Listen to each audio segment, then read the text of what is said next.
Ada hal yang tak bisa dijelaskan oleh logika, dan ketika kenyataan terasa seperti mimpi buruk, hanya hati seorang ibu yang tahu rasa kehilangan sebenarnya. Bayangkan, anakmu, yang baru berusia 3 tahun, sedang bermain di halaman depan, dan dalam sekejap, menghilang. Bukan karena penculikan biasa. Bukan karena dia tersesat. Tapi menghilang, lenyap, tanpa jejak. Itulah yang dialami Bu Ernawati, seorang ibu tunggal yang tinggal di kaki Gunung Salak, Jawa Barat. Hari itu hujan turun pelan, angin dingin berhembus dari arah kebun. Sekitar pukul 4 sore, anak sematawayangnya, Aldi, berlari-lari kecil di depan rumah sambil tertawa, tertatih mengejar seekor kupu-kupu putih. "Nak, jangan jauh-jauh ya," ucap Bu Erna sembari menggoreng tempe di dapur. Aldi tertawa pelan, "Iya, Mak." 5 menit. Hanya 5 menit ia tinggalkan, dan saat ia kembali, halaman depan sudah kosong. Tak ada jejak kaki. Tak ada suara tangis. Tak ada Aldi.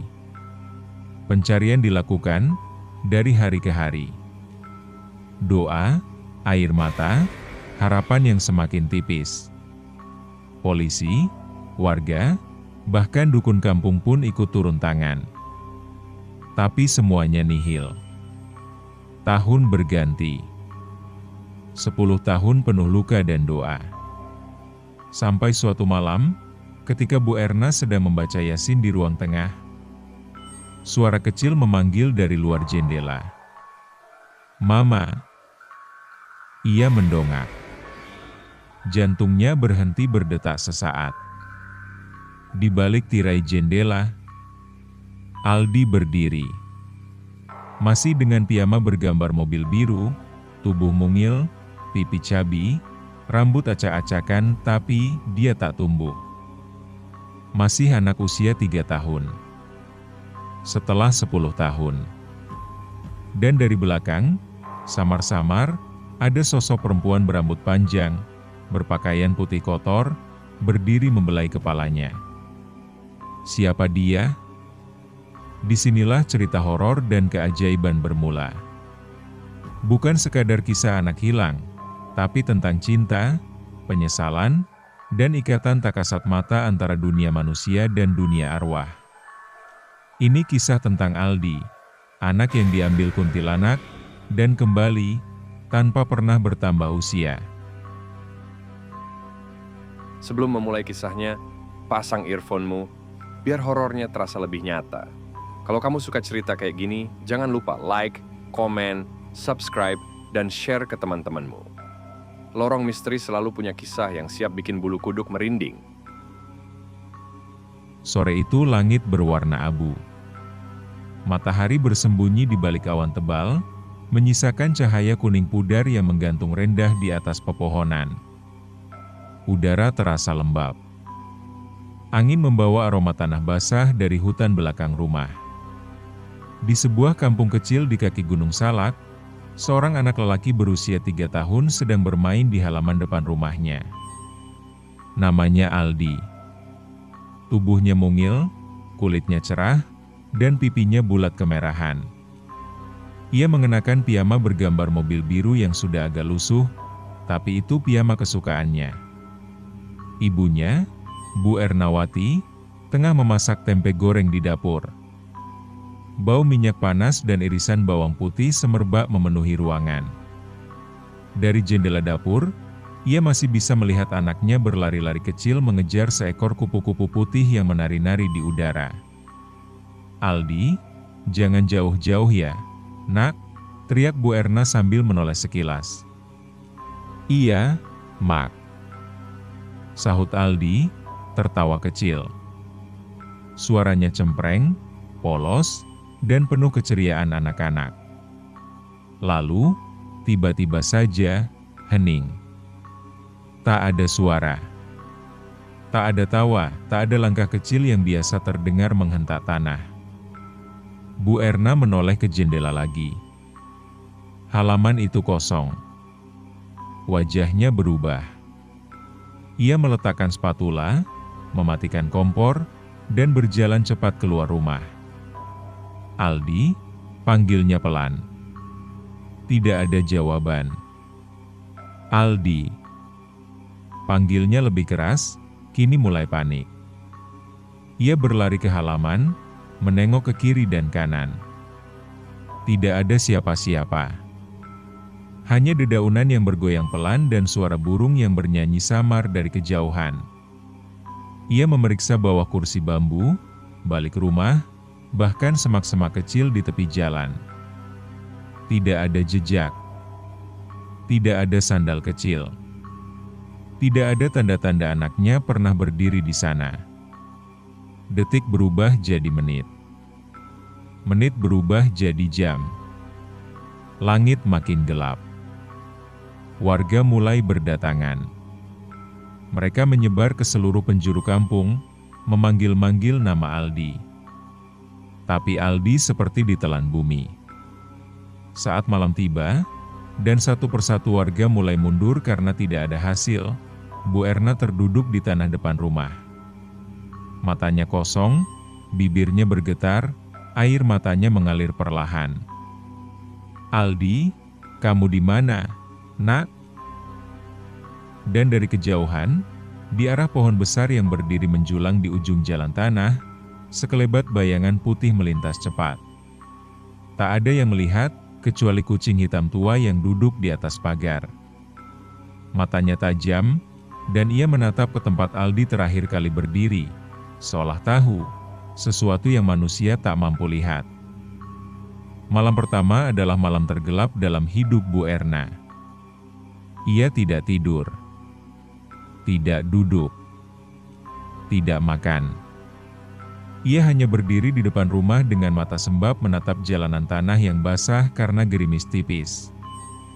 Lampu rumah warga masih menyala, menerangi lorong-lorong kampung dengan cahaya kuning redup yang memantul di genangan air.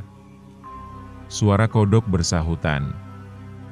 Tapi telinganya hanya menangkap satu hal, hening. Terlalu hening untuk malam yang seharusnya dipenuhi suara anak kecil yang merengek minta tidur. Warga kampung sudah menyisir hutan kecil di belakang rumah, sungai kecil di ujung desa, hingga ke pemakaman tua yang konon katanya angker. Tapi Aldi tetap tak ditemukan. Pak RT mendekat sambil membawa termos kopi. "Bu Erna, sudah malam. Biar kami lanjut besok pagi ya." Bu Erna menggeleng cepat, matanya merah. "Pak." Aldi belum makan dari tadi.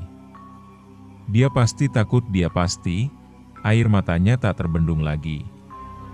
Ia menggenggam potongan kecil baju Aldi yang ditemukan tergantung di ujung pagar, robek dan basah. Tapi anehnya, tidak ada lumpur, tidak ada darah, tidak ada bekas seretan. Hanya potongan kecil seperti dilipat rapi, lalu ditaruh. Keesokan harinya, tim SAR datang. Mereka menyisir dengan alat pencari panas tubuh, tapi hasilnya nihil. Jejak kaki Aldi juga berhenti di satu titik, tepat di bawah pohon waru besar di ujung jalan, pohon tua yang tak pernah berbuah, konon tempat penunggu duduk di malam Jumat. Salah satu tetua kampung, Mbah Karyo, hanya bisa menghela napas saat melihat tempat terakhir Aldi menginjakan kaki. "Ini bukan perkara manusia lagi," ucapnya pelan. "Anak ini dibawa oleh yang bukan dari dunia kita." Warga menoleh dengan ekspresi ngeri. Angin tiba-tiba bertiup dingin. Daun-daun jatuh berserakan. Sementara itu, Bu Erna tak peduli apapun yang dikatakan orang-orang. Ia hanya ingin anaknya kembali. Ia berdiri di depan pohon itu sambil memeluk baju kecil Aldi yang tinggal robekannya. "Aldi pulang, Nak." "Mama di sini," tapi suara malah menelannya. Dan di kejauhan, terdengar suara perempuan tertawa lirih, suara tawa yang asing, panjang, dan menyayat hati. 3 hari sudah berlalu. Mata Bu Erna cekung, wajahnya pucat, tubuhnya kurus dalam sekejap. Ia tak pernah meninggalkan rumah kecuali untuk berdiri di bawah pohon waru tua itu. Setiap malam, di jam yang sama, pukul 2 dini hari, suara yang sama terdengar dari arah hutan kecil di belakang desa. Itu bukan suara binatang. Bukan pula suara manusia. Tapi perpaduan keduanya. Seperti tawa wanita dengan nada parau dan pelan. Tawa yang tidak bahagia. Tawa yang menggigilkan bulu kuduk siapapun yang mendengarnya. Awalnya Bu Erna mengira itu halusinasi. Tapi malam keempat, ia mendengarnya lagi. Kali ini, ia yakin ada suara memanggil nama anaknya dari arah pepohonan gelap di balik ladang. Ia berlari ke belakang rumah, tanpa alas kaki, hanya memakai daster dan membawa senter kecil. Nafasnya memburu. Di antara ilalang tinggi dan pohon-pohon jati, ia berdiri terpaku. Matanya mencari-cari. Kemudian, mama satu suara lirih. Tipis. Seperti suara anak kecil. Sangat familiar. Itu suara Aldi. Aldi, jerit Bu Erna dengan mata membesar. Ia menyorotkan senter ke segala arah, tapi yang terlihat hanya kabut tipis dan batang-batang pohon yang menjulang diam. Tidak ada Aldi. Tidak ada siapa-siapa. Suara itu terdengar lagi, kali ini lebih jelas. Mama sini, ia mulai berjalan masuk ke dalam hutan. Langkahnya cepat, hatinya bercampur harapan dan ketakutan. Tapi langkah itu berhenti seketika ketika di hadapannya berdiri sesosok bayangan putih tinggi. Rambutnya menjuntai panjang menutupi wajah, dan tubuhnya melayang sedikit di atas tanah. Senter Bu Erna padam. Gelap. Dingin. Hening. Tiba-tiba, suara perempuan tua berbisik di dekat telinganya. "Anakmu sudah punya ibu baru," Bu Erna berteriak sekuat-kuatnya. Tapi hanya hutan yang menjawab dengan kesunyian. Ia pingsan di tempat. Dan ketika pagi datang, tubuhnya ditemukan tergeletak di dekat pohon pisang. Wajahnya pucat, dan ia terus mengigau menyebut satu nama. Aldi. Setelah kejadian itu, Bu Erna tidak berbicara selama 2 hari. Tatapannya kosong, tubuhnya menggigil meski matahari bersinar terik. Warga pun mulai berbisik, anak itu bukan hilang biasa. Pak RT akhirnya memanggil seorang dukun tua dari desa sebelah, Mbah Sastro, sosok yang dikenal mampu membaca dunia lain. Mbah Sastro datang siang itu, tubuhnya bungkuk, mengenakan sarung dan baju lengan panjang warna lusuh, membawa tas anyaman berisi bunga melati, kemenyan, dan segenggam rambut bayi yang telah dikeringkan. "Anak ini tidak pergi, dia dijemput," ujar Mbah Sastro setelah duduk diam cukup lama di ruang tamu rumah Bu Erna. Suaranya berat, namun lembut. Dan yang menjemputnya ingin jadi ibunya. Semua mata menatap Mbah Sastro. Hening. Bahkan angin seperti berhenti berhembus. Bu Erna hanya menatap lantai, lalu pelan-pelan matanya berkaca-kaca. "Bisakah kembalikan Aldi saya?" Suara Bu Erna nyaris tak terdengar. Malam itu, ritual dilakukan di bawah pohon waru, tempat terakhir Aldi terlihat. Mbah Sastro menaburkan bunga, membakar kemenyan, dan duduk bersila sambil komat kamit membaca mantra. Suara malam berubah, anjing menggonggong ke arah hutan, burung-burung malam tiba-tiba terbang serentak. Udara menjadi berat. Tiba-tiba, Mbah Sastro menoleh dengan wajah pucat. Ia mendongak ke atas pohon, lalu bicara dengan suara rendah, namun tegas. "Jangan kau ganggu anak manusia. Ibu kandungnya masih hidup." Beberapa warga mulai berbisik, saling bertanya pada diri sendiri, siapa yang diajak bicara? Tapi Mbah Sastro langsung tersungkur ke tanah. Tubuhnya kejang. Lalu dari mulutnya, keluar suara perempuan. Dia anakku sekarang, dia sudah kupeluk sejak malam pertama. Dia tidak pernah menangis. Dia mencintaiku. Tidak seperti ibumu yang suka marah-marah padamu. Semua orang mundur ngeri. Bu Erna menjerit, lututnya lemas, tubuhnya gemetar hebat. Mbah Sastro terdiam beberapa detik, lalu menghembuskan napas keras. Matanya terbuka. Makhluk itu merasa anak itu lebih bahagia bersamanya, katanya lirih. Dia telah membentuk ikatan. Tapi Aldi belum sepenuhnya hilang. Masih ada jalan. Namun, jalan itu harus dibayar dengan nyawa. Malam itu menjadi malam paling sunyi yang pernah dirasakan warga desa Karangjati. Setelah Mbah Sastro berkata bahwa ada harga yang harus dibayar dengan nyawa, tidak ada yang berani bertanya lebih jauh.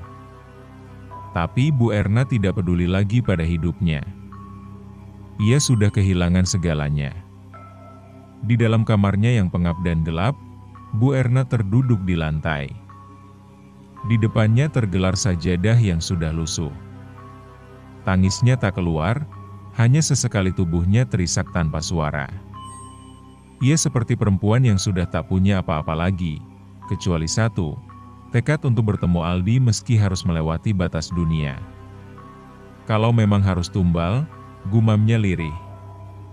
Biar aku saja, nyawa ini sudah tak ada artinya tanpa Aldi. Pagi harinya, Bu Erna datang sendiri ke rumah Mbah Sastro. Wajahnya dingin, tak ada keraguan. Saya siap, Mbah. Saya rela menukar hidup saya asal anak saya kembali. Mbah Sastro terdiam lama. Ia melihat jauh ke dalam mata Bu Erna, seolah menimbang-nimbang bukan hanya keputusan, tapi luka di hati seorang ibu. Lalu ia berkata pelan, "Tapi bukan kamu yang diminta." Bu Erna mengernyit. "Lalu siapa?" Mbah Sastro menarik napas dalam-dalam. "Dia menginginkan perempuan yang menyimpan banyak iri dan pernah mencaci kamu saat Aldi hilang. Sosok itu menyukai dendam. Dan dia sudah memilih." Dan pada malam yang sama, berita mengejutkan menyebar di desa. Bu Rini, tetangga Bu Erna yang dulu terang-terangan berkata, pasti itu karena kelalaian Bu Erna, pantas anaknya hilang, ditemukan tak bernyawa di belakang rumahnya sendiri. Matanya terbuka, tubuhnya kaku, dan mulutnya menyeringai. Di tangannya, tergenggam erat boneka kecil lusuh yang diyakini milik Aldi. Beberapa warga percaya, ini adalah tumbal yang dipilih makhluk itu, karena dendam, karena energi negatif yang ditariknya. Bukan sembarang nyawa, tapi jiwa yang pernah menghina kasih ibu. Beberapa hari setelah kematian Bu Rini yang misterius, suasana di desa semakin muram. Tapi di tengah keheningan itu, muncullah cerita dari Pak Gito, seorang petani tua yang tinggal di pinggiran desa, dekat area hutan yang dulu sempat dianggap angker. Sore itu, Pak Gito berjalan pulang melewati jalur kebun yang sudah ia hafal sejak muda. Namun, ada sesuatu yang berbeda. Di kejauhan, di antara sela-sela batang pohon jati yang rimbun, ia melihat bayangan bangunan kecil, rumah kayu tua yang sebelumnya tak pernah ada di situ. Awalnya kukira hanya bayangan, mungkin pohon tumbang atau ilusi mata, katanya pada warga, tapi makin dekat, aku dengar suara anak kecil tertawa, tertawa kecil itu lirih, tapi mengiris. Terdengar seperti kebahagiaan yang dipaksa, seperti anak kecil yang tidak tahu sedang berada dalam dunia yang salah. Pak Gito, yang diliputi rasa penasaran dan takut, mendekat pelan-pelan. Tapi sebelum ia bisa menapak ke halaman rumah itu, udara di sekitarnya berubah dingin. Tiba-tiba bau melati menusuk hidungnya, dan terdengar bisikan. Jangan ganggu kami, dia milikku sekarang. Pak Gito langsung mundur, jantungnya berdegup kencang. Rumah itu menghilang begitu saja. Tidak terdengar suara langkah, tidak ada daun bergoyang. Hanya keheningan dan tanah yang seakan mengusirnya. Esok paginya, Pak Gito memberanikan diri menceritakan semuanya pada Mbah Sastro. Warga berkumpul, mendengarkan dengan saksama. Tak ada yang menertawakan, karena terlalu banyak kejadian aneh yang tak bisa dijelaskan secara logika. Rumah itu tak bisa dilihat semua orang, ujar Mbah Sastro. Hanya yang pernah merasa kehilangan atau bersalah yang bisa melihatnya. Semua terdiam. Bu Erna langsung berdiri. "Bawa aku ke sana," katanya lirih. Tapi Mbah Sastro menolak. "Belum waktunya," ujarnya tegas. "Jika kau datang sekarang, dia belum mau melepaskan. Kau bisa tersesat selamanya." Dan begitulah, rumah di balik pohon menjadi misteri baru. Sebuah tempat gaib tempat seorang anak kecil diyakini tinggal, bersama sosok yang mengaku sebagai ibunya. Sudah seminggu berlalu sejak Pak Gito melihat rumah misterius itu di hutan. Sejak saat itu pula, Bu Erna semakin sering melamun di kamar. Ia duduk berjam-jam memandangi satu benda, cermin tua peninggalan ibunya yang tergantung di dinding kamar. Cermin itu berbingkai kayu jati, permukaannya sedikit kusam, tapi cukup jernih untuk memantulkan bayangan. Bu Erna merasa, setiap kali ia menatap cermin itu, seolah ada sesuatu yang memerhatikannya dari balik kaca. Bukan pantulan, tapi tatapan. Suatu malam, saat ia tengah menangis diam-diam, suara lirih terdengar. Bukan dari luar, bukan dari dalam rumah, tapi dari dalam cermin. Bu Erna tercekat.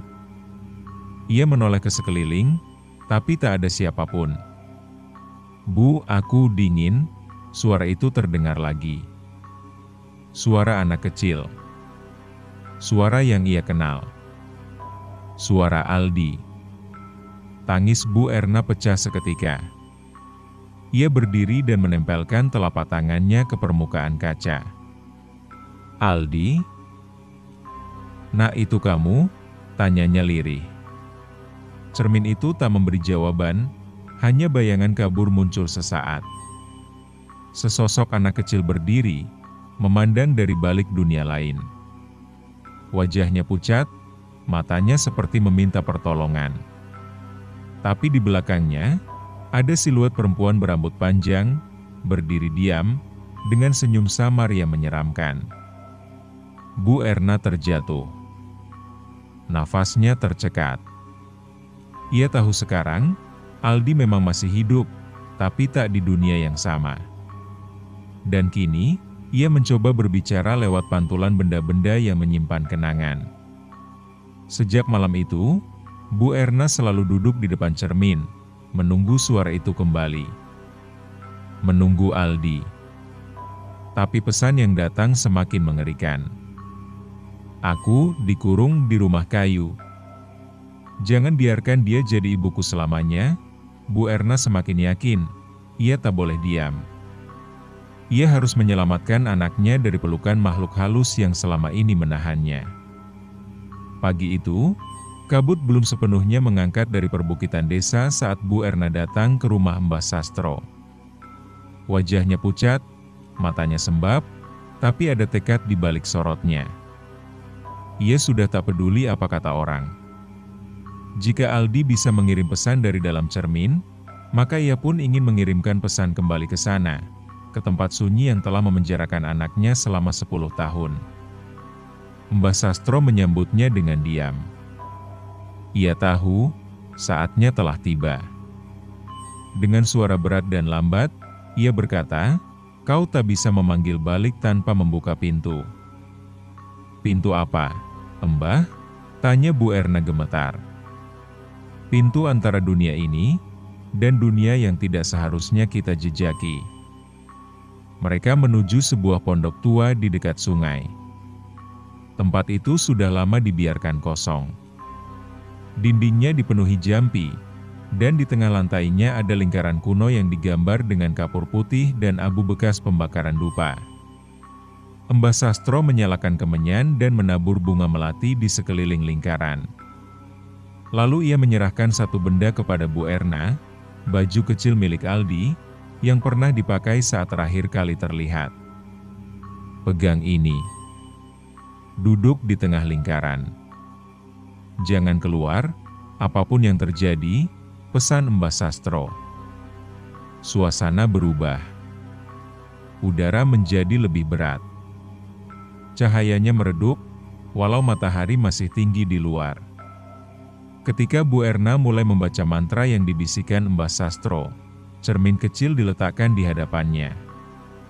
Perlahan, kabut muncul di permukaan kaca.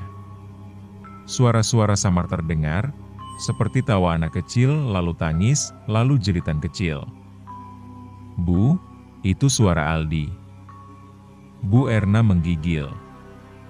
Ia menjawab dengan gemetar, "Aldi, Nak." "Ibu di sini." Cermin itu retak sedikit. Dan dari celah retakan, terdengar suara lain. Suara perempuan, lirih, namun dingin. "Dia anakku sekarang," dupa mendadak padam. Cermin pecah. Bunga melati menghitam. Ritual harus dihentikan. Tapi sekarang Bu Erna tahu, jalannya untuk menyelamatkan Aldi sudah terbuka. Tapi satu kesalahan bisa membuatnya terseret selamanya. Sejak ritual itu, Bu Erna tak bisa tidur. Bukan hanya karena suara Aldi yang terus memanggilnya dalam mimpi, tapi karena bayangan perempuan di cermin kini muncul di mana-mana, di air cucian, jendela kamar, bahkan pantulan sendok. Ia tahu, itu bukan lagi sekadar penglihatan. Mbah Sastro memperingatkan, jika kau benar-benar ingin masuk ke dunianya, maka kau harus meminta izin pada penjaga gerbang. Bu Erna pun dibawa ke sebuah lokasi yang selama ini hanya dikenal dalam bisik-bisik warga. Telaga tak bernama di ujung desa, dikelilingi pohon tua dan selalu berkabut, bahkan saat siang terik. Orang bilang, siapapun yang masuk ke sana bukan sekadar menembus hutan, tapi menembus batas dunia. Sesampainya di tepi telaga, Mbah Sastro menancapkan tongkat kayunya ke tanah. Ia membacakan doa-doa kuno dalam bahasa yang hanya ia pahami. Suara desiran angin tiba-tiba berhenti. Telaga itu menjadi hening, terlalu hening. Dari dalam kabut, muncul sosok tinggi besar. Wajahnya tak jelas. Matanya hanya bayangan merah membara. Kulitnya abu-abu seperti arang, dan tubuhnya tampak bersisik. Ia tidak berjalan, tapi melayang di atas air. Penjaga gerbang dunia halus. Suaranya bergemuruh, kenapa manusia menyentuh dunia yang bukan miliknya? Bu Erna maju satu langkah, meski lututnya gemetar. Ia berlutut dan berseru, "Aku hanya ingin anakku kembali. Dia bukan milik dunia kalian." Makhluk itu memandang lama.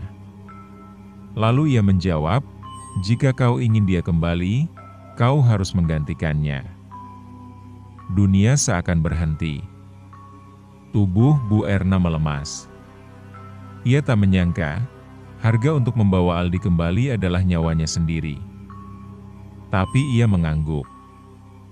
Tanpa ragu. "Asal anakku bisa hidup di dunia manusia, aku rela." Penjaga itu mendekat. Mengangkat tangannya. Menyentuh kepala Bu Erna. "Belum saatnya. Tapi kau sudah ditandai." Dan sosok itu pun menghilang. Kabut menelan segalanya. Mbah Sastro menatap Bu Erna dengan mata berat. "Kau sudah menyatakan jiwa. Sekarang tak ada jalan mundur." Pagi hari setelah pertemuan dengan penjaga gerbang, Kabar mengejutkan mengguncang warga desa. Seorang pemancing menemukan anak kecil tergeletak di tepi sawah, basah, lemah, namun masih bernapas. Tubuhnya kecil, mengenakan baju anak-anak motif kartun, dan wajahnya tak asing bagi siapapun yang pernah melihat poster orang hilang di pos ronda 10 tahun lalu, itu Aldi.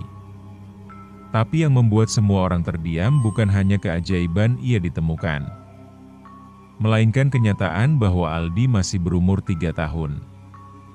Wajahnya tak berubah. Tubuhnya tidak tumbuh. Bahkan celana pendek yang ia kenakan, masih sama persis seperti terakhir kali ia hilang. Bu Erna berlari ke puskesmas tempat Aldi dirawat. Melihat anak itu diranjang, tubuhnya langsung melemas. Air mata tumpah, tapi ia juga diliputi rasa aneh, karena Aldi tidak menatap siapapun. Ia hanya menatap kosong ke langit-langit. Bibirnya diam. Tidak menangis, tidak berbicara. Dokter bingung. Tidak ada luka serius, tapi denyut jantung Aldi terlalu pelan untuk anak seusianya. Seolah jiwanya belum sepenuhnya kembali. Malamnya, Bu Erna duduk di sisi ranjang sambil menggenggam tangan Aldi. Ia membisikkan lagu Nina Bobo yang biasa ia nyanyikan dulu. Tapi mata Aldi tetap kosong. Tiba-tiba, lampu kamar rawat berkedip. Udara menghangat. Dan dari sudut ruangan, muncul asap tipis. Bau melati yang tajam memenuhi udara. Kemudian, Aldi membuka mulutnya dan berkata pelan, seperti bisikan, "Ibu, tolong aku." Dia masih di sini, lalu tubuhnya kejang, matanya membalik putih. Bu Erna menjerit memanggil perawat, tapi seisi ruangan terasa seperti membeku. Suara-suara aneh menggema dari dinding. Jeritan perempuan. Tawa cekikikan yang menyeramkan. Tubuh Aldi bukan hanya tubuh anak kecil yang kembali ke dunia ini. Ia adalah jembatan, penghubung antara alam manusia dan alam kuntilanak yang selama ini merawat dan memilikinya. Dan kini, sosok itu belum ikhlas kehilangan anaknya. Malam itu, suasana puskesmas mendadak sunyi. Angin yang semula lembut berubah menjadi dingin menusuk tulang. Suster yang berjaga di lorong mendengar suara tapak kaki pelan, berdecit seperti orang yang menyeret langkah. Tapi saat menoleh, lorong itu kosong. Di dalam ruang perawatan, Bu Erna tertidur di kursi. Aldi masih tak sadarkan diri sejak kejang tadi. Tubuhnya dingin, tapi nadinya tetap berdetak pelan. Pukul 2 dini hari, kamera CCTV di pojok ruangan menangkap sesuatu yang tidak dilihat mata biasa. Seseorang masuk ke ruangan itu. Tapi bukan manusia. Sosok tinggi dengan rambut menjuntai hingga ke lantai. Wajahnya samar, kulitnya pucat seperti mayat, dan ia memakai baju putih yang sobek di bagian bawah. Dia berdiri lama di samping ranjang Aldi. Menunduk. Menyentuh kening sang anak dengan tangannya yang dingin seperti es. Lalu ia berbisik, "Nak, pulanglah, rumah kita bukan di sini." Bu Erna tersentak bangun. Tapi ruangan terlihat normal. Aldi masih terbaring. Tidak ada siapa-siapa. Hanya, udara terasa berat. Nafasnya sesak. Dan entah kenapa, selimut Aldi basah oleh embun. Keesokan harinya, dokter bingung. Data CCTV dari malam itu tidak bisa diputar. Semua file rusak. Seolah ada gelombang aneh yang mengacaukan alat elektronik. Tapi seorang petugas sempat menyimpan cuplikan pendek lewat hapnya yang merekam layar CCTV saat live. Dan dalam cuplikan itu, sosok perempuan itu terlihat jelas. Berdiri diam, menatap ke arah kamera. Matanya hitam pekat. seolah tahu ia sedang diawasi. Desas-desus mulai menyebar. Pasien lain mengaku melihat bayangan perempuan berdiri di pojok lorong. Anak-anak menangis tanpa sebab. Bahkan bayi yang baru lahir mendadak demam tinggi setelah berada satu ruangan dengan Aldi. Sosok itu belum menyerah. Ia menganggap Aldi masih miliknya. Dan kini, puskesmas menjadi ajang perebutan antara dunia manusia dan dunia arwah.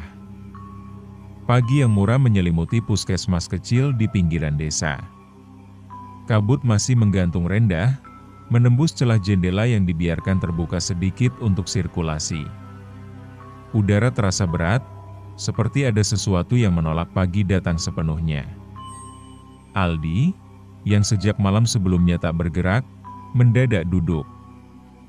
Tegak. Tubuhnya masih mungil, matanya setengah terbuka, dan dari mulutnya keluar suara. Tapi bukan tangisan. Bukan pula panggilan manja seorang anak kecil. Yang keluar adalah rangkaian kata-kata aneh, gumaman seperti mantra, bergetar rendah, dan terdengar sangat tua. Suaranya dalam, bukan suara anak usia 3 tahun. Perawat yang masuk untuk mengecek infus langsung berhenti di depan pintu.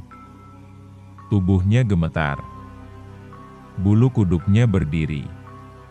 Suara Aldi seperti berasal dari dasar tanah, penuh gema, dan bukan berasal dari dunia ini. Bu Erna menangis sambil memeluk anaknya.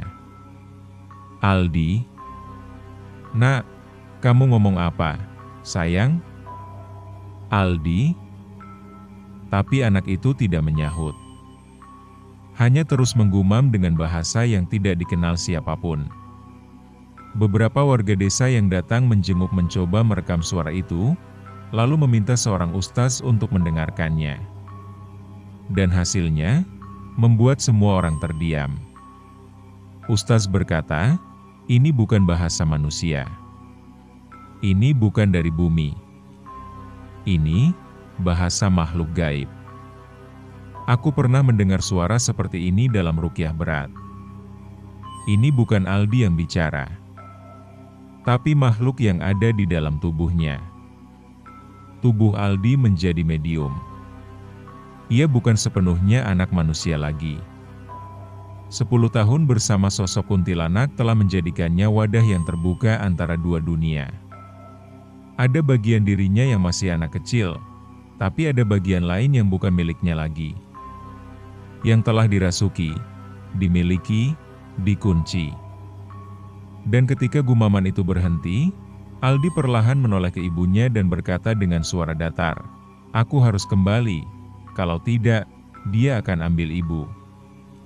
Kata-kata itu membuat Bu Erna memeluknya lebih erat, menangis, ketakutan, dan hancur dalam doa yang tak berhenti. Tapi dalam hatinya, ia tahu, pertarungan sebenarnya belum dimulai. Malam Selasa Kliwon tiba dengan dingin yang menusuk tulang.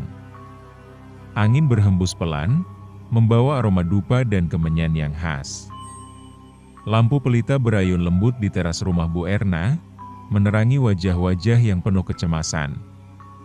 Warga desa berkumpul dalam hening, memandang ke arah rumah yang kini menjadi pusat perhatian.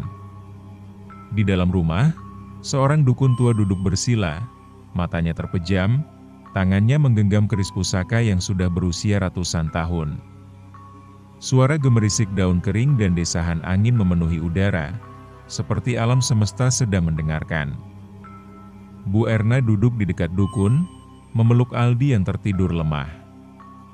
Suasana penuh harap sekaligus ketakutan.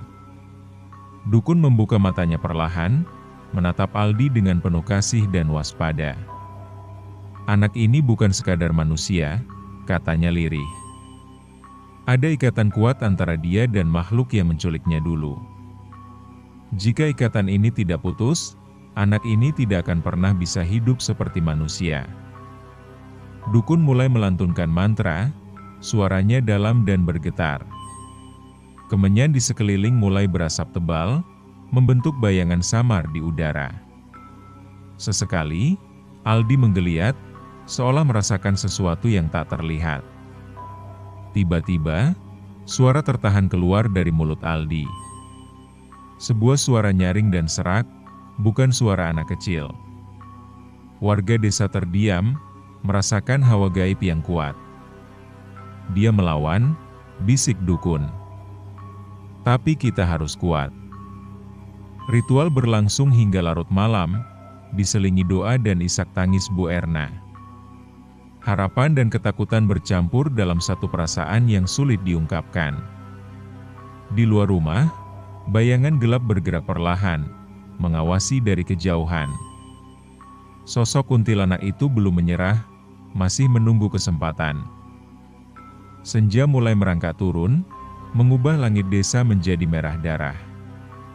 Rumah Bu Erna terasa berat, seolah-olah beban dunia jatuh di pundaknya.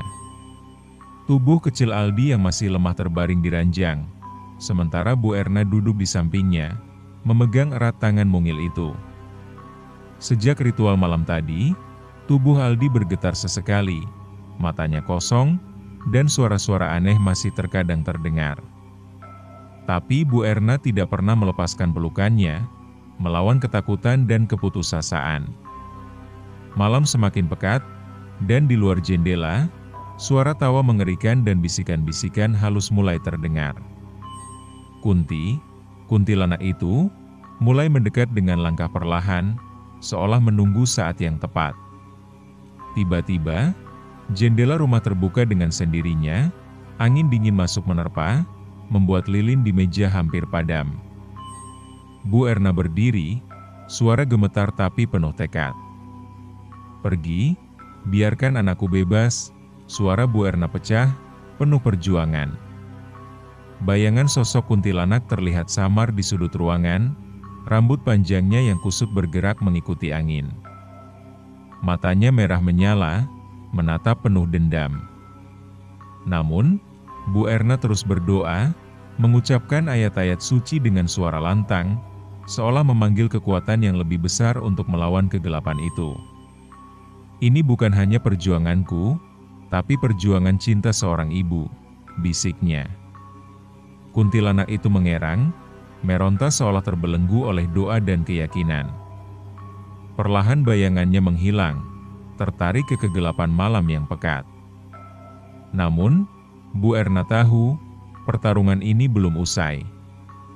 Ia harus menjaga Aldi, menjaga hatinya agar tetap kuat menghadapi malam-malam yang akan datang.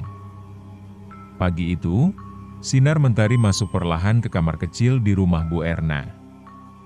Udara terasa hening, tapi ada kegelisahan yang tak bisa disembunyikan. Aldi, yang selama beberapa hari mulai menunjukkan tanda-tanda membaik, tiba-tiba hilang. Bu Erna panik. Ia mencari ke segala sudut rumah, memanggil dengan suara bergetar, "Aldi. Nak, di mana kamu?" Tidak ada jawaban. Hanya kesunyian yang menjawab. Pintu dan jendela tertutup rapat, namun Aldi tak ada di dalam. Hatinya hancur. 10 tahun lalu, ia kehilangan anaknya. Kini, setelah perjuangan panjang, anak itu hilang lagi, seolah-olah diculik kembali oleh kegelapan yang tak terlihat. Warga desa ikut mencari, menyisir hutan dan kebun di sekitar. Tapi Aldi tetap tak ditemukan. Bu Erna duduk lemas, air matanya mengalir tanpa henti.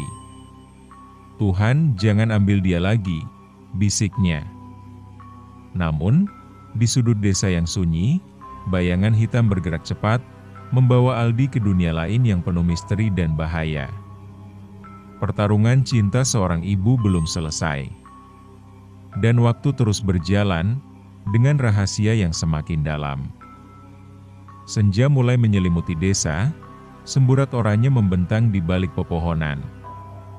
Hutan yang selama ini dianggap angker oleh warga desa kini menjadi titik harapan terakhir. Sejumlah lelaki desa, dipimpin oleh Pak Hasan, berani menembus lebatnya rimbunan daun dan ranting yang berserakan di tanah basah. Bu Erna mengikuti mereka dengan langkah gemetar, rasa takut dan harapan bercampur jadi satu. Hutan ini pernah disebutkan dalam cerita-cerita lama sebagai tempat bersemayamnya makhluk gaib yang tidak pernah bisa diganggu. Pak Hasan mengangkat sebuah kain putih yang terikat pada ranting pohon, tanda-tanda bekas orang lewat. Ini pertanda, Bu.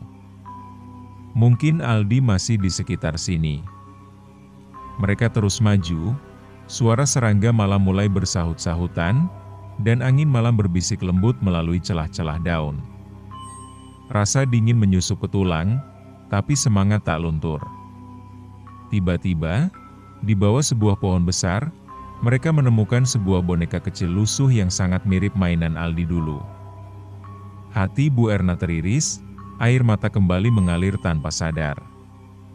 Ini pasti tanda, kata Pak Hasan. Kita harus terus cari, Ibu. Jangan menyerah. Dalam hati, Bu Erna berdoa, memohon kekuatan dan keberanian. Ia tahu, perjuangan melawan kegelapan belum selesai. Di tengah hutan yang gelap dan penuh misteri, harapan tetap menyala. Malam semakin larut saat Bu Erna dan rombongan masih berada di dalam hutan. Cahaya senter memecah kegelapan yang pekat, namun setiap langkah terasa berat, penuh ketegangan. Suara-suara aneh dari balik semak dan pepohonan membuat bulu kuduk berdiri. Tiba-tiba, sosok samar muncul di antara pepohonan. Tubuhnya tinggi dan kurus, dengan rambut panjang yang terurai dan pakaian lusuh. Matanya tajam menatap tanpa berkedip, membuat siapa saja yang melihatnya merinding. Siapa kamu? Tanya Pak Hasan dengan suara bergetar. Sosok itu diam, lalu mengangkat tangan, menunjukkan sebuah benda kecil. Sebuah gelang emas lusuh yang pernah dipakai Aldi. Bu Erna langsung meraih gelang itu, air matanya menetes. Aldi, di mana kamu? Sosok itu akhirnya bicara dengan suara pelan, penuh misteri. Aku penjaga anak-anak yang tersesat. Dia ada di tempat lain, tapi bukan di sini. Warga desa terdiam, bingung dan takut. Jika kalian ingin menyelamatkannya, kalian harus siap menghadapi kegelapan yang sesungguhnya, kata sosok itu menghilang perlahan seperti kabut. Bu Erna menggenggam gelang itu erat-erat, merasa beban perjuangannya semakin berat namun juga muncul secercah harapan. Malam yang pekat menyelimuti rumah Bu Erna. Di tengah keheningan, hatinya penuh dengan keputusan yang paling berat selama hidupnya.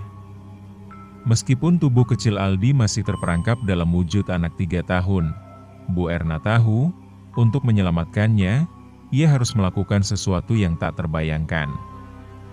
Di ruang tamu, lilin menyala redup, menerangi wajah Bu Erna yang penuh luka dan air mata. Ia berbicara lirih, "Nak, Ibu akan lakukan apapun supaya kau kembali seperti dulu." Rasa sakit dan cinta bercampur dalam dadanya. Ia tahu, melawan sosok kuntilanak berarti harus siap kehilangan sesuatu yang sangat berharga. Tapi cintanya sebagai seorang ibu jauh lebih kuat dari segala ketakutan.